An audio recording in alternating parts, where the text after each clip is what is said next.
Alors, je passe au dernier maintenant. J'ai voulu ici, dans un tableau qui va venir en 3 diapositives, vous montrer l'évolution. Tout ça va être développé par nos amis qui sont ici autour de la table, mais ça permet peut-être de mettre en perspective. Je pars donc de 45-55, c'est tout à fait à gauche, et c'est le climat de la guerre froide. Alors, j'ai mis dans une colonne les stratégies doctrine militaire. Comment donc va-t-on utiliser la bombe nucléaire? Ou comment va-t-on utiliser le nucléaire? Un certain contexte, puis les types d'armes qui sont disponibles. Et c'est ça que moi je veux vous montrer, c'est que en fait, ces systèmes fonctionnent avec des possibilités technologiques qui sont à un moment donné disponibles. Si elles ne sont pas disponibles, vous n'aurez pas la stratégie possible. Donc, il y a des étapes quand même qui ont marqué tout ça. Et ça amène quand même les questions, évidemment, finales, d'autres parleront. Mais je veux quand même vous rappeler qu'on est parti d'abord d'une idée qui était la suivante, c'est la colonne 2. Les représailles massives.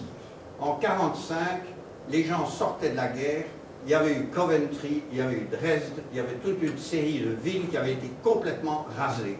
L'idée était, si on veut gagner une guerre, il faut raser la ville de l'un ou l'autre pays. La bombe est donc tout à fait miraculeuse à ce niveau-là, il suffit d'en lâcher une ou deux et le problème est terminé, intimidation totale. Donc ce qu'il fallait, c'était des bombardiers. Et donc les B-29, et évidemment de l'autre côté, c'est déclenché le pacte de Varsovie, la bombe A soviétique. Donc 4 ans après la bombe américaine, j'avais la bombe soviétique. Puis du coup, les Américains relancent une autre bombe, qui est la bombe H, avec Teller d'ailleurs, qui est derrière. Donc de nouveau, c'est Teller qui a proposé, oui, mais il y a moyen de faire une bombe H. La question étant évidemment que c'est assez horrible puisqu'il y a indiscrimination, c'est-à-dire les populations civiles et militaires sont complètement mêlées l'une à l'autre. La deuxième étape, c'est que quand on est devant ça, puisque tout est un peu mélangé, il vaudrait mieux démultiplier pour encore mieux intimider. Et ça, c'est la période 56-68. Et donc, c'est aussi frapper le premier. Donc, on ne va plus viser les villes nécessairement, on va étendre, il y a d'autres cibles peut-être, mais il faut intimider, il faut frapper le premier. Seulement, le problème, c'est que va se développer à ce moment-là, notamment l'affaire de Sputnik. Et donc, les Américains qui n'avaient pas développé de lanceurs, qui étaient seulement avec leurs bombardiers, vont se trouver subitement avec l'idée et la réalité que leur territoire aux États-Unis peut être directement atteint. Et donc ils vont dire, il faut remultiplier, je dirais, toutes les possibilités, par exemple, amener des sous-marins à proximité, je dirais, des côtes, se rapprocher en tout cas, je dirais, du sol soviétique. Alors, la NASA, en fait, va commencer à cette période-là. J'ai eu un jour une discussion, j'avais un élève américain, bien gentil, de 17-18 ans, dans la classe, et quand j'ai sorti ça, mais non, la NASA n'a jamais été faite pour faire des lanceurs, enfin pour entrer dans l'équilibre de la terreur. N'empêche que dans la réalité, c'est ça qu'elle rendait possible. Alors après, il y a quand même eu, c'est un peu l'époque Khrouchtchev et tout ça, une certaine détente un peu de riposte où on a dit, oui, c'était très bien de multiplier les armes et tout ça, mais quand même, ça veut dire qu'on risquait les uns et les autres d'être anéantis complètement. Donc on va y aller plus progressivement. Alors on fait de la riposte graduée. Et donc on fait de la miniaturisation des charges. Et là on entre dans les domaines actuels et tout à fait modernes, enfin, et derniers écrits. Et donc, ce qu'il y a, c'est que on y va progressivement, on va faire des armes nucléaires limitées, à portée limitée, tout en gardant tout le reste, évidemment, parce que ça, c'est l'autre problème. tout ceci s'additionne, on ne change pas. Il y a toujours des B-29, il y a toujours des sous-marins, il y a toujours des choses, mais tout s'additionne. Et la dernière période, et vous comprenez pourquoi quand même il y avait une certaine inquiétude dans les années 80, c'est que on va, alors, dans l'idée même qu'au fond, on pourrait faire une guerre nucléaire limitée. C'est-à-dire on pourrait, avec certains missiles, notamment des missiles de croisière ou des choses comme ça, n'aller que jusqu'à une certaine distance, par exemple, en faire une guerre nucléaire limitée à l'Europe. Et donc l'Europe est en première ligne, et d'une certaine manière, l'arme nucléaire devient banalisée.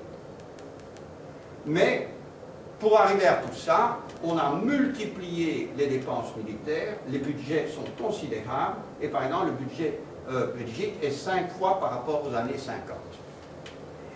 Rien que pour la Belgique. Et on est à ce moment-là à 60 000 têtes nucléaires. Alors c'est la dernière étape. La dernière étape, c'est qu'il y a l'éclatement, je dirais, suite à cette espèce de course, en partie due d'ailleurs à la guerre des étoiles, dont je n'ai pas parlé, mais qui était amorcée dans le chapitre précédent. Guerre des étoiles qui, au niveau technologique, est une espèce, je dirais, un peu de folie, parce qu'elle nécessite, je dirais, un certain nombre de conditions extrêmement poussées et coûteuses. Alors, je résumerai la période depuis la fin de la guerre froide. Ben, dans ceci, c'est qu'on cherche quand même un peu à désarmer. Donc, on est arrivé à 20 000 têtes nucléaires. On cherche surtout quelques affaires. Interdire les essais ou interdire la non-prolifération, ce qui est à peu près la même chose, c'est-à-dire surtout pas sortir du club nucléaire qui existe. Donc il existe les 5 du Conseil de sécurité, il y en a 3 en plus qui sont donc Israël, l'Inde et le Pakistan, et puis il y a les voyous, et les voyous, eh bien, c'est l'Irak qui soi-disant a l'air dans la bombe, la Corée du Nord qui en tout cas est assez coriace, et puis l'Iran, dont hier ou avant-hier, qu'est-ce que j'ai lu? J'ai lu quelque chose là-dessus. En tout cas, oui c'est ça, l'Assemblée. L'Iran s'apprête à se doter d'un bombe atomique, c'est le monde. L'Agence internationale doit dénoncer prochainement le caractère militaire du programme nucléaire qui vise à doter l'Iran de l'arme. Donc c'est bien ça la stratégie. Maintenant, comment lutter? Eh bien, on utilise contre les États voyous aussi tout le terrorisme, ça c'est le deuxième volet, le terrorisme. Le terrorisme, mais l'OTAN est un peu une espèce de machine qui s'externalise. Au départ c'est l'Europe, maintenant c'est Balkans, Libye, Afghanistan. Bon. Et donc, ce qu'on voit, c'est qu'il y a à la fois la diminution des arsenaux, des dérogations, par exemple Israël, Inde et Pakistan, il n'y a pas de problème, le maintien de dépenses recherche US, avec des lasers, le l'uranium enrichi, puis d'autres affaires, l'uranium appauvri, les casseurs de bunkers, et puis le programme des étoiles continue quand même toujours, donc on peut très bien aussi l'utiliser dans faire des croisements au niveau stratégique à terme, puis les lanceurs Soyouz. Alors ça montre un peu dans lequel on est. On utilise les lanceurs russes pour les Américains ou pour les gens. Alors il reste les stocks de plutonium qui eux augmentent de manière quand même considérable, puisque, comme tout le monde peut le savoir, donc il y a chaque fois du plutonium dans les centrales qui est produit, et puis le retraitement, et alors les usines de la Hague, mais là aussi ça pose encore un problème. Alors, je termine ici, pratiquement. Dans un document que j'ai remis, vous trouverez aussi comment, donc, par exemple, le Pakistan a pu faire des bombes, les différentes filières qui existent. Et là, vous voyez qu'une bête centrale, si elle est bien utilisée, peut déjà y mener. Mais évidemment, l'enrichissement et le retraitement hein, le retraitement fait à La Hague, par exemple, par les Français, tout ça amène du plutonium. Que fait-on de tout ce plutonium? Et donc là, par exemple, c'est un problème effectivement de transparence, mais vous comprenez bien que cette transparence, elle est complètement retournée par le fait que tout ça est secret défense. La sécurité, l'indépendance énergétique et tout ça. Bon, donc tout ça, c'est les liens, donc, dans la structure. Une fois qu'on développe, au fond, ceci vous montre le cycle du combustible. Ce cycle du combustible, automatiquement, on a plus il y en a, plus il y a possibilités, je dirais, pour avoir le militaire et pour avoir les bombes.